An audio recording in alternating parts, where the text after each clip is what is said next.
ഞാൻ പ്രദീപ്. ഇറുതി എന്ന ഹ്രസ്വചിത്രത്തിനെ കുറിച്ച് ഒന്ന് രണ്ട് വാക്കുകൾ സംസാരിക്കണം തോന്നി. അതാണ് ഞാൻ എത്തിയത്.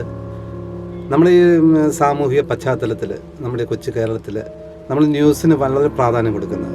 കാര്യം നമ്മൾ എവിടെ പോയാലും നമ്മൾ അന്നത്തെ ന്യൂസ് കാണാൻ വേണ്ടി നമ്മൾ ശ്രദ്ധിക്കാറുണ്ട്. കാര്യം വേറൊന്നുമല്ല, നമ്മുടെ ചിന്തകൾക്കും അപ്പുറമായിട്ടുള്ള പലതരം വിഷയങ്ങളാണ് കോമണായിട്ട് നമ്മുടെ ഈ സമൂഹത്തിൽ ഇപ്പം നിലവിൽ നമ്മൾ അനുഭവിച്ചുകൊണ്ടിരിക്കുന്നത്. അതിൽ എപ്പോഴും എന്ന് നമ്മളൊരു പത്രം എടുത്ത് നോക്കിയാകട്ടെ, ഒരു ന്യൂസ് ചാനൽ തുറന്നാകട്ടെ, ഒരു ദിവസം ഒരു പീഡന കേസെങ്കിലും രജിസ്റ്റർ ചെയ്യാത്ത ദിവസങ്ങളുണ്ടെന്ന് എനിക്ക് തോന്നുന്നില്ല.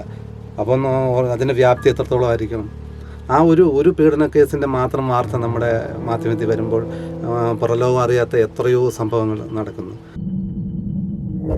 പണ്ട് സമൂഹത്തിൽ നീതി നിഷേധിക്കുന്നവരൊന്നുമില്ലാത്തവരും വിളിച്ചുകൊണ്ടിരുന്ന ദൈവങ്ങളാണ്. പിന്നെ ഞാൻ ആദ്യമായിട്ടാണ് ഈ അഭിനയ മേഖലയിൽ എത്തിയിരിക്കുന്നത്.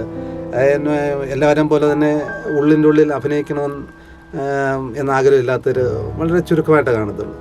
പക്ഷേ ഇതിനകത്ത് ആ ഒരു വേഷം എത്തിപ്പെട്ടപ്പോൾ ഒരു നടനെ സംബന്ധിച്ച് പ്രത്യേകം ശ്രദ്ധിക്കാൻ, നടനെ സംബന്ധിച്ചെന്ന് പറഞ്ഞു ഞാൻ എത്രത്തോളം നടിച്ചിട്ടുണ്ട് എന്നതിനെക്കുറിച്ച് എനിക്ക് വ്യക്തതയില്ല. അത് നിങ്ങളാണ് തീരുമാനിക്കേണ്ടത്. പക്ഷെ ഒരു നടനെ ചെയ്യാൻ പറ്റുന്ന എല്ലാ മേഖലയിലും നമുക്ക് അഭിനയം പഠിക്കാൻ ഉള്ള അവസരങ്ങൾ ലഭിക്കുന്ന ഒരു പ്രമേയമാണ് ആ ക്യാരക്ടർ. എൻ്റെ ക്യാരക്ടറിൻ്റെ പേര് മത്തായി എന്നാണ്.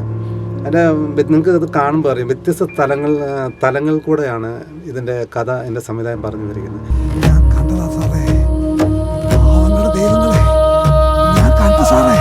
നമുക്ക് എന്തും ചെയ്യാൻ പറ്റത്തില്ല, ആരൊക്കെ ഇത് ചോദിക്കാനുണ്ട്, നിയമവ്യവസ്ഥിതി മാത്രമല്ല ഇതിലുള്ളത് എന്നൊരു ഒരു ഭയം, ഒരു ഉൾവിളി സംവിധാനം ഈ ഹ്രസ്വ ചിത്രത്തിലൂടെ അദ്ദേഹം പ്രേക്ഷകർക്ക് സമ്മാനിക്കുന്നുണ്ട്.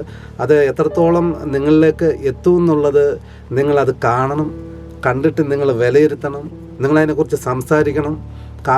നമുക്കത് ഇഷ്ടപ്പെട്ടാൽ മാക്സിമം ഷെയർ ചെയ്ത് ആൾക്കാരിലേക്ക് എത്തിക്കപ്പെടണം.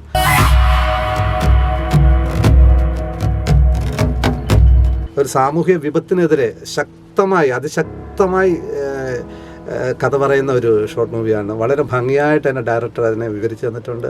അത് ഏത് തലത്തിൽ നിന്ന് ചിന്തിച്ചു നോക്കിയാലും നമുക്ക് എപ്പോഴും ഒരു ആകാംക്ഷയും ഫൈനലി നമുക്കൊരു സന്തോഷവും തരുന്ന ഒരു പ്രൊജക്റ്റാണ്.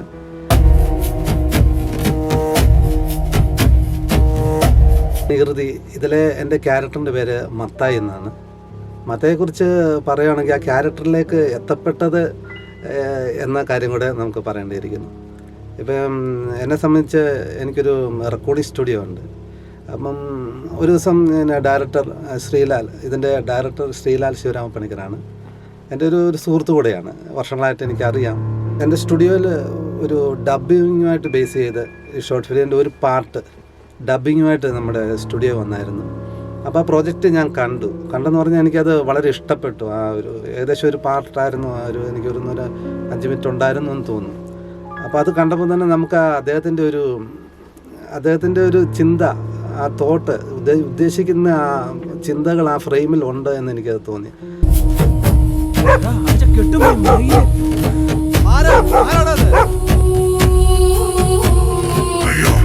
അപ്പോൾ എപ്പോഴും എൻ്റെ മനസ്സിൽ ഒരു ആഗ്രഹം, അഭിനയം എന്നുള്ളൊരു ആഗ്രഹം എവിടേക്കോ ഉണ്ടായിരുന്നു.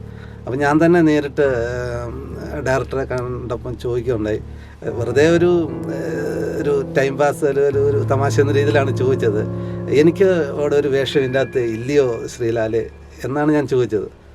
അപ്പം ഇത് എൻ്റെ കഥ പറഞ്ഞു തന്നപ്പോൾ എന്നെ കൊണ്ട് ചെയ്യാൻ പറ്റുമോ എന്നൊരു തോന്നലുണ്ടായി. പക്ഷേ ഫ്രെയിമിന് മുമ്പിൽ വന്നപ്പോൾ എനിക്ക് തോന്നുന്നത് നമ്മുടെ ഡയറക്ടർ എന്ന് പറഞ്ഞു കഴിഞ്ഞാൽ A to Z ഡയലോഗിൻ്റെ പ്രൊനൗൺസിയേഷൻ, ഒരു ക്യാരക്ടർ എങ്ങനെ അഭിനയിക്കണം, എങ്ങനെ നോക്കണം, ലൈവായിട്ട് നമുക്ക് വേണം, നമുക്ക് നാടകീയത വേണ്ട, ഇങ്ങനെയുള്ള പല കാര്യങ്ങളും അദ്ദേഹം എതിരെ ഇരുന്ന് ജസ്റ്റ് ഈ സാധനം ഒന്ന് കാണിക്കുമ്പോൾ തന്നെ നമുക്ക് ഓട്ടോമാറ്റിക്കായിട്ട് അത്യാവശ്യം ശ്രദ്ധിക്കുന്ന ഒരാൾക്ക് ചെയ്യാൻ പറ്റുമെന്നുള്ളൊരു തോന്നലുണ്ടായി. അങ്ങനെയാണ് എനിക്കത് ചെയ്യാൻ പറ്റിയത്. ഡയറക്ടർ എന്നിൽ നിന്ന് അദ്ദേഹം മാക്സിമം എൻ്റെ ഔട്ട്പുട്ട് എടുത്തിട്ടുണ്ട് എന്നാണ് ഞാൻ വിശ്വസിക്കുന്നത്. എത്രത്തോളം ഉണ്ട് എന്ന് എനിക്കറിയില്ല. മത്തായി എന്നുള്ള ക്യാരക്ടർ അദ്ദേഹത്തിന് പല സ്റ്റേജസിലൂടെ കടന്നു പോകുന്നുണ്ട്. മത്തായി എന്നുള്ള ക്യാരക്ടർ ഒരു വലിയ ക്യാരക്ടർ തന്നെയാണ്. പുതിയ അഭിനേതാവ് എന്നതിനെക്കുറിച്ച് പറയുകയാണെന്നുണ്ടെങ്കിൽ അത് ഒരു നമുക്ക് എത്തപ്പെടാൻ പറ്റുമോ എന്നുള്ള രീതിയിലുള്ള ഒരു ക്യാരക്ടർ തന്നെയാണ്. ഇപ്പം എക്സാമ്പിൾ പറയുന്നുണ്ടെങ്കിൽ എപ്പോഴും ഒരു അഭിനേതാവിനെ വ്യത്യസ്ത തലങ്ങളിലൂടെ സഞ്ചരിക്കുന്ന ക്യാരക്ടറാണ് എപ്പോഴും ഇഷ്ടപ്പെടുന്നത്. അപ്പോൾ അതിൻ്റെ ഒരു സ്റ്റോറി ലൈൻ പോയപ്പോൾ തന്നെ പിന്നെ നമുക്ക് ഭയങ്കര സന്തോഷം തോന്നി. ഒരു ഭാഗ്യം എന്ന് വേണമെങ്കിൽ പറയാം, ഒരു നിമിത്തം, പ്രകൃതിയുടെ നിമിത്തം എന്ന പോലെ നമുക്ക് ആ ക്യാരക്ടർ കിട്ടിയത്. കാര്യം ഓരോ ക്യാരക്ടറിനും കൃത്യമായിട്ട് പ്രേക്ഷകരിലേക്ക് എത്തിക്കാനുള്ള അല്ലെ എത്തപ്പെടാനുള്ള എല്ലാ സാഹചര്യങ്ങളും ആ ഡയറക്ടർ ആ ഫിലിമിൽ ചെയ്തു വെച്ചിട്ടുണ്ട്. അത് നിങ്ങൾക്ക് കാണുമ്പം എൻ്റെ അഭിപ്രായം തന്നെ ആവും എന്നാണ് ഞാൻ വിശ്വസിക്കുന്നത്.